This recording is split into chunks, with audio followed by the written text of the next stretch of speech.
नमस्कार दोस्तों। आज हम बात करेंगे भारतीय संविधान का ज्ञान, knowledge of the Indian constitution के बारे में बात करेंगे। जो भारत का, यदि हमें सबसे पहले संविधान को समझने के लिए हम ये जानना चाहेंगे कि भारतीय संविधान बना कब और इसको बनने में कितना समय लगा, उसके बारे में बात करेंगे। Knowledge of the Indian constitution. संविधान एक ऐसा राष्ट्रीय दस्तावेज है जिसमें राष्ट्रीय उद्देश्यों के कहीं न कहीं संकेत मिलते हैं और कह सकते हैं कि किस प्रकार का राज्य होगा तथा किस प्रकार से केंद्रीय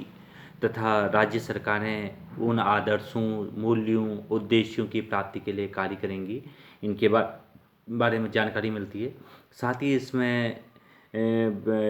विधान पालिका, कार्यपालिका और न्यायपालिका, जो कि राज्य के तीन अंग हैं, ऑर्गन्स हैं, और इनका मतलब इनके अधिकार क्षेत्र, विवरण, इन सब चीज़ के बारे में कहीं न कहीं भारतीय संविधान एक विस्तृत जानकारी देता है। और साथ ही राज्य के निवासियों के अधिकारों और कर्तव्यों का कहीं न कहीं उल्लेख इस भारतीय संविधान में किया गया है। इस भारतीय संविधान के यदि निर्माण में देखें, फॉर्मिंग ऑफ इंडियन कॉन्स्टिट्यूशन देखें, इसको कहीं न कहीं ये भारत का संविधान 26 जनवरी 1950 को लागू किया गया था। संविधान को बनाने में 2 वर्ष 11 माह 18 दिन का समय लगा और यह 26 नवंबर 1949 को संविधान को पूरी तरह से संविधान सभा ने स्वीकार कर लिया और तथा 24 जनवरी 1950 को जो सभी सदस्यों ने इस पर हस्ताक्षर कर दिए और हस्ताक्षर करने के बाद कहीं न कहीं ये एक मूल रूप में आने के लिए इसको 26 जनवरी 1950 में इसको पूर्ण रूप से मूल रूप में लागू कर दिया गया, पूरे भारत का संविधान के रूप में लागू किया गया। और यदि दूसरे महायुद्ध के पश्चात यदि हम देखें, कहीं न कहीं ब्रिटिश सरकार ने कहीं न कहीं भारत के संविधान निर्माण के लिए कदम उठाने शुरू कर दिए थे। इसके लिए 1946 में जो ब्रिटिश सरकार ने जो कैबिनेट मिशन था वो भारत भेजा था कि भारत में जाकर के संविधान का गठन किस प्रकार से हो सकता है, क्या उसकी रूपरेखाएँ होंगी। तो इसके जो परिणाम स्वरूप ही कहीं न कहीं संविधान सभा के सदस्यों का चुनाव प्रांतीय विधानसभा सभाओं द्वारा होना प्रारंभ हुआ और इसमें संविधान बनाने वाली सभा में 389 कहीं न कहीं सदस्य इसमें शामिल थे। इसके सदस्य लगभग सभी राजनीतिक दलों से, कमज़ोर वर्गों से, अल्पसंख्यकों के प्रतिनिधित्व करने वाले लोग थे और साथ ही इसमें स्वतंत्रता संग्राम के सेनानी भी थे और प्रसिद्ध विधि विशेषज्ञ भी थे और अनेक वर्गों के जो प्रतिनिधित्व करते थे वो सभी को शामिल किया गया था। क्योंकि संविधान सभा का यदि पहला सत्र की हम बात करें तो वो स्टार्ट हुआ था हमारा 9 दिसंबर 1946 में बुलाया गया था, जिसमें जो डॉक्टर राजेंद्र प्रसाद, जो कि भारत के प्रथम राष्ट्रपति बने, उन्हें संविधान सभा का सभापति चुना गया था उसमें। और इसमें भारत विभाजन तथा स्वतंत्रता के बाद जो भारतीय संविधान में जो पूर्व में 389 लोग थे और वो घट करके 308 सदस्य ही रह गए थे और इसमें डॉक्टर भीमराव अम्बेडकर के नेतृत्व में 8 सदस्यों के दल ने संविधान का जो प्रारूप तैयार किया था। इस प्रारूप में विभिन्न धाराएं बनाई गई थी और उन पर बहुत गहनता से विचार विमर्श होने के बाद भारत के संविधान को बनाया गया था। कहीं न कहीं भारत का यदि संविधान के स्रोत देखें हम, सोर्सेस ऑफ इंडियन कॉन्स्टिट्यूशन देखें, तो भारत की ये कहीं न कहीं धरोहर है, हेरिटेज ऑफ द इंडिया है ये भारत का जो संविधान है। कहीं न कहीं ये स्वतंत्रता सेनानियों के आदर्श एवं मूल्यों का कहीं न कहीं यहाँ पर जो फ्रीडम फाइटर्स थे उनके आइडियाज़ हैं, उनके वैल्यू हैं, उनके बारे में है। और दूसरा पूर्ण स्वराज जो प्रस्ताव है उसके बारे में है। Resolution of the complete independence जो थे उसके बारे में है। साथ ही अन्य राज्यों और देशों के संविधान से लिया गया भाग भी है। और इसमें हम ये देख सकते हैं कि जो भारतीय संविधान है, इंडियन कॉन्स्टिट्यूशन है, वो उसमें कितने कौन कौन से विषय रखे गए हैं, कौन कौन से अनुच्छेद हैं, उन अनुच्छेदों की संख्या कितनी है, उसके बारे में हम बात कर सकते हैं। जो भारतीय यदि हम इसमें देखें, सबसे पहले जो उद्देशिका और जो इसकी प्रस्तावना है, उसके बाद यदि हम इसमें देखें तो संघ का नाम और जो राज्य क्षेत्र हैं उसमें उनको अनुच्छेद 1 से लेकर के 4 तक रखा गया, उसमें अनुच्छेदों की संख्या 4 है। जो नागरिकता है, जहाँ सिटीजनशिप की बात हुई है, वो उसमें अनुच्छेद 5 से 11 तक की बात करता है, उसमें केवल 7 अनुच्छेदों को रखा गया है। और यदि हम जहाँ मूल अधिकारों की बात करते हैं, फंडामेंटल राइट्स की बात करते हैं, वहाँ 12 से लेकर के 51 तक हैं, उसमें कुल अनुच्छेदों की संख्या 40 है। और उसी प्रकार से हमारे मूल कर्तव्यों की हम बात करें तो मूल कर्तव्य जो हैं वो अनुच्छेद 51A में रखे गए हैं। इसमें क्या बोलते हैं 51 में सम्मिलित किए गए हैं। और उसके बाद हम संघ की बात करें, फिर राज्य की बात करें, इसी प्रकार से हम पहली अनुसूची के भाग की बात करें या संघ राज्य क्षेत्र की बात करें, पंचायतों की बात करें, ये कहीं ना कहीं भारतीय संविधान के विषय हैं और इनको विभिन्न अनुच्छेदों के तहत और रखा गया है, और जिससे कि भारत का संविधान कहीं ना कहीं एक मजबूती के साथ सभी को न्याय देने के लिए सदैव तत्पर रहता है। और भारतीय संविधान कहीं ना कहीं भारत की एक कहना चाहिए कि राष्ट्रीय दस्तावेज है, और वो राष्ट्रीय दस्तावेज कहीं ना कहीं संपूर्ण देश के लोगों को एक समानता का अधिकार प्रदान करता है और सभी लोगों को समान मानते हुए सभी के लिए एक जैसी कानून व्यवस्था का प्रावधान किया गया है। हम भारतीय संविधान की कुछ विशेषताओं के बारे में बात करें, main characteristic of Indian constitution की बात करें, उसमें कहीं ना कहीं ये एक विस्तृत संविधान है, क्योंकि इसमें सभी चीज़ों के बारे में विस्तार से चर्चा की गई है। दूसरा, ये भारत जो संपूर्ण प्रभुत्व संपन्न राज्य है उसके बारे में बात करता है, और साथ ही साथ ये समाजवादी राज्य की बात करता है, तथा ये पंथ निरपेक्ष राज्य की बात करता है, जहाँ पर धर्मनिरपेक्ष राज्य की बात करता है, सेकुलर स्टेट की बात करता है, साथ ही साथ लोकतंत्रात्मक राज्य की बात करता है, डेमोक्रेटिक स्टेट की बात करता है, और साथ ही साथ गणतांत्रिक राज्य की बात करता है, रिपब्लिक स्टेट की बात करता है। साथ ही कठोर और लचीला भी है, क्योंकि ये कहीं ना कहीं रिजिड एज वेल फ्लेक्सिबल दोनों प्रकार का है, और इसमें कहीं ना कहीं संसदीय शासन प्रणाली पूर्ण रूप से है, जिसमें मैंने पूर्व में बताया था कार्यपालिका, न्यायपालिका, विधायिका सभी मिलकर के पूर्ण रूप से कार्य करते हैं, और संघात्मक सरकारें इसमें काम करती हैं, क्योंकि फेडरल गवर्नमेंट इसमें काम करती है, और शक्तिशाली कहीं ना कहीं केंद्र है, इसमें स्ट्रॉन्ग सेंटर है, और समता का अधिकार सभी को है, राइट टू इक्वलिटी है, राइट टू फ्रीडम है, स्वतंत्रता का अधिकार है, शोषण के विरुद्ध अधिकार है, धार्मिक स्वतंत्रता का अधिकार दिया गया है, सभी को अपने अकॉर्डिंग धार्मिक रूप से स्वतंत्र हैं, कोई भी किसी भी धर्म को मान सकता है, उसको अपना सकता है, उसके नियमों का पालन कर सकता है। सांस्कृतिक और शिक्षा संबंधी अधिकार हैं, हर किसी को अपने कल्चर और एजुकेशन राइट्स हैं, और साथ ही साथ संवैधानिक उपचारों का अधिकार है, क्योंकि ये बहुत बड़ा अधिकार दिया गया है संवैधानिक उपचारों का अधिकार। न्याय पर आधारित अधिकार है, क्योंकि आप न्याय के लिए कहीं जो जस्टिस मिले, इसके लिए पूरा भारतीय संविधान में विस्तृत व्याख्या की गई है। हर प्रकार के गलत कार्यों के लिए दंड का प्रावधान है, और साथ ही साथ भारतीय जो न्याय व्यवस्था है पूर्ण रूप से कहीं न कहीं सभी पूरे देश के समस्त नागरिकों को एक समानता प्रदान करती है, और बंधुत्व पर आधारित राज्य है। साथ ही साथ व्यक्ति की गरिमा का संरक्षण किया गया है, क्योंकि व्यक्ति की गरिमा सबसे महत्वपूर्ण है, उसको उसकी डिग्निटी को प्रोटेक्ट किया गया है। साथ ही साथ देश की एकता और अखंडता को सुनिश्चित करता है, क्योंकि भारतीय संविधान कहीं न कहीं देश की जो पूरी यूनिटी है और इंटीग्रिटी है, उसको कहीं न कहीं पूरे नेशन की उसको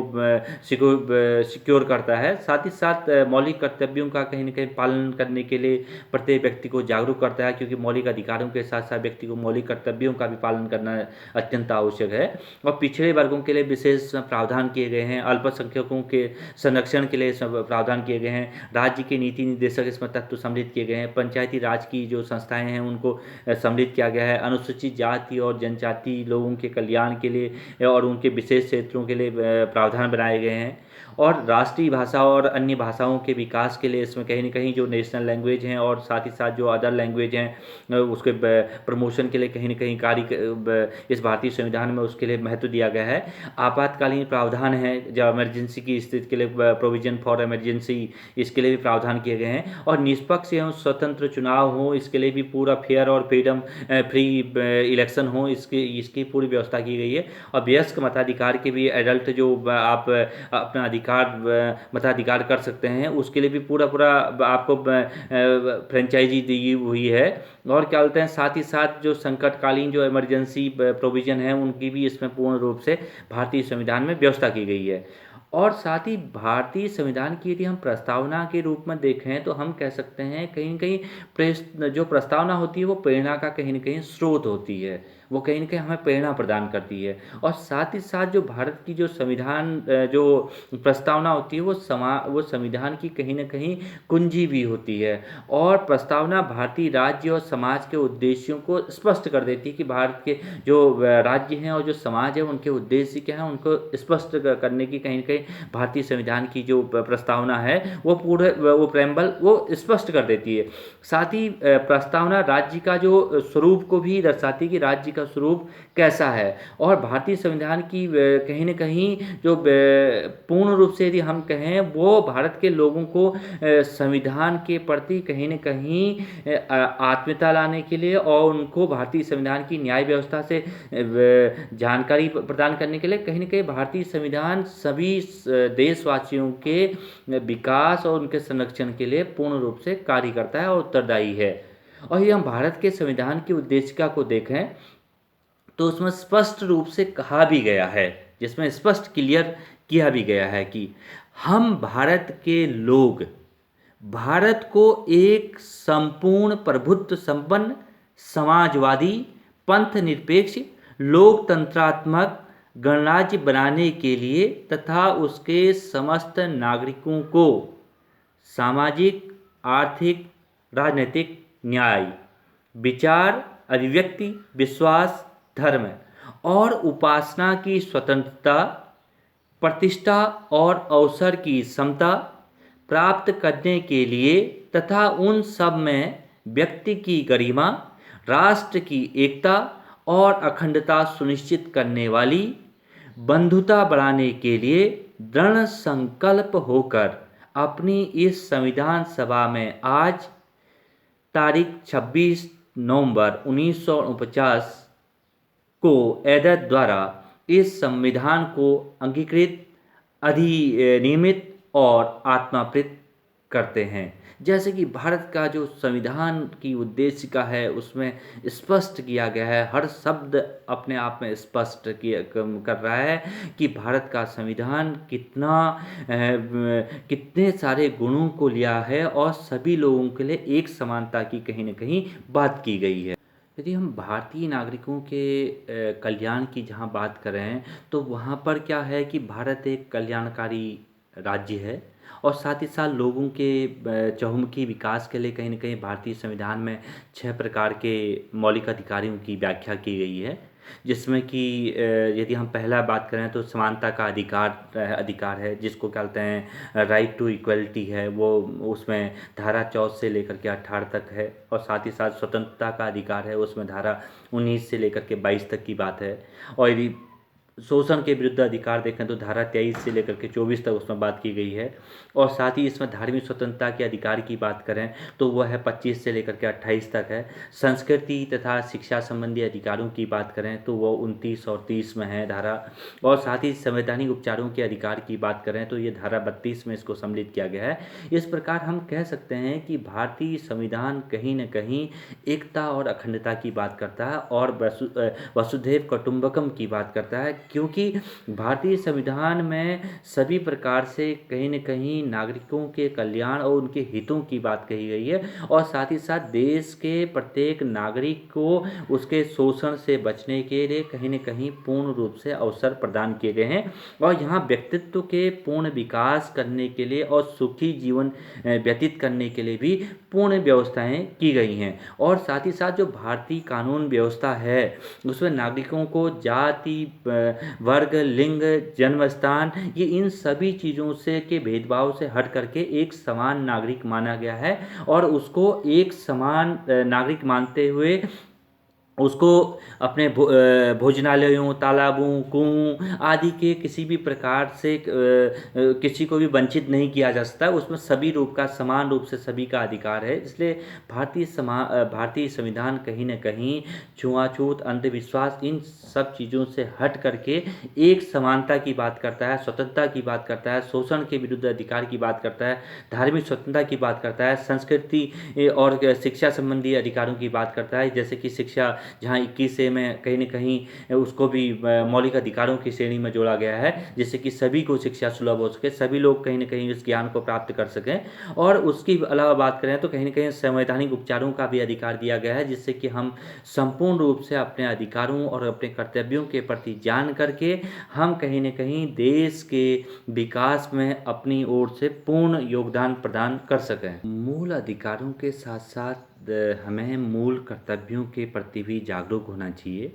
क्योंकि 1976 में भारतीय संविधान में संशोधन किया गया था, जिसमें तथा भाग 4A जो पार्ट 4A है को जोड़ा गया था, जिसमें नागरिकों के कुछ कर्तव्य दिए गए थे। उन कर्तव्यों का प्रत्येक नागरिक को अपने अधिकारों के साथ उनको कहीं न कहीं कर्तव्यों की जिम्मेदारी होनी चाहिए प्रत्येक नागरिक को, ऐसा अनुभव किया गया था। जिससे नागरिकों के प्रति कहीं न कहीं राज्य के उत्तरदायित्व है कि वो नागरिकों के अधिकारों की जो संज्ञा दे, साथ ही साथ उसको नागरिकों के कर्तव्यों का उसे बोध कराना चाहिए। और इसके लिए कहीं न कहीं धारा 51A को जोड़ा गया था, जिसमें क्या होता है, मेन जो मुख्य कौन-कौन से कर्तव्य हैं, उन कर्तव्यों के बारे में भी हमें जानकारी होनी चाहिए। क्योंकि सबसे यदि पहला कर्तव्य की हम बात करें, वो है संविधान का पालन करें, क्योंकि संविधान का पालन करना अत्यंत ही आवश्यक है प्रत्येक नागरिक के लिए। और साथ ही उसके आदर्शों को माने संविधान के, और उसकी संस्थाओं को माने, उसके जो राष्ट्रीय ध्वज है और राष्ट्रगान है उसका सम्मान करें और आदर करें, क्योंकि ये पहला हमारा कहीं न कहीं ये हमारा मूल कर्तव्य है, फंडामेंटल ड्यूटीज़ हैं। क्योंकि हमें राइट्स के साथ-साथ हमें फंडामेंटल ड्यूटीज़ के बारे में भी पूर्ण रूप से जानकारी होनी चाहिए और उनका पालन करना सुनिश्चित करना चाहिए, क्योंकि ये पालन करना अत्यंत ही आवश्यक है, जिससे कि जो मूल कर्तव्य हैं वो बने रह सकते हैं और आपके अधिकारों के साथ-साथ। और मूल कर्तव्यों का निर्वहन करना प्रत्येक नागरिक का कर्तव्य होता है। जिस प्रकार से वो अपने अधिकारों के बारे में बात करता है, वैसे ही वो कर्तव्यों के बारे में भी बात करे। इसके अलावा हम बात करें तो स्वतंत्रता के लिए हमारे जो राष्ट्रीय आंदोलन को प्रेरित करने वाले जो उच्च आदर्श थे, उनको कहीं न कहीं हृदय में रखें और उनका पालन करें। ये बहुत ज़रूरी है, क्योंकि कहीं न कहीं स्वतंत्रता के लिए जिनने राष्ट्रीय आंदोलन को इतने प्रेरित किया, उनके बारे में कहीं न कहीं उनके जो आदर्श थे, उनके सिद्धांत थे, उनको हृदय में रखना अत्यंत ही आवश्यक है। और भारत की जो प्रभुता है, एकता है, अखंडता है, उसको कहीं न कहीं उसकी रक्षा करने के लिए और उसको प्रोटेक्ट करने के लिए हमें सदैव तत्पर रहना चाहिए और उसको जागरूक रहना चाहिए। और साथ ही देश की रक्षा करें और आह्वान किए जाने पर राष्ट्र की सेवा करने के लिए आगे आएँ। और भारत के सभी लोगों को कहीं न कहीं कहीं न कहीं एक समान अधिकार दिया गया है, तो उसमें कहीं न कहीं मातृत्व की भावना का भी निर्माण करें। और साथ ही धर्म, भाषा और प्रदेश या वर्ग पर आधारित सभी जो भेदभावों से परे होकर के इस और सभी कुप्रथाओं का और सभी प्रकार की प्रथाओं का त्याग करते हुए स्त्रियों के प्रति कहीं न कहीं सम्मान का भाव रखें और स्त्रियों का सम्मान करें। और हमारी जो संस्कृति है, जो गौरवशाली परंपराएं हैं, उनको समझें और उनको कहीं न कहीं उनके परिरक्षण के लिए कहीं न कहीं आगे आएँ, तत्पर रहें। और साथ ही साथ जो प्राकृतिक पर्यावरण है, उसमें जैसे वन, झील, नदी, वन्य जीव हैं, इनकी रक्षा करें और इनके संवर्धन के लिए और कार्य करें। और साथ ही साथ प्राणी मात्र की के प्रति कहीं न कहीं दया भाव रखें। और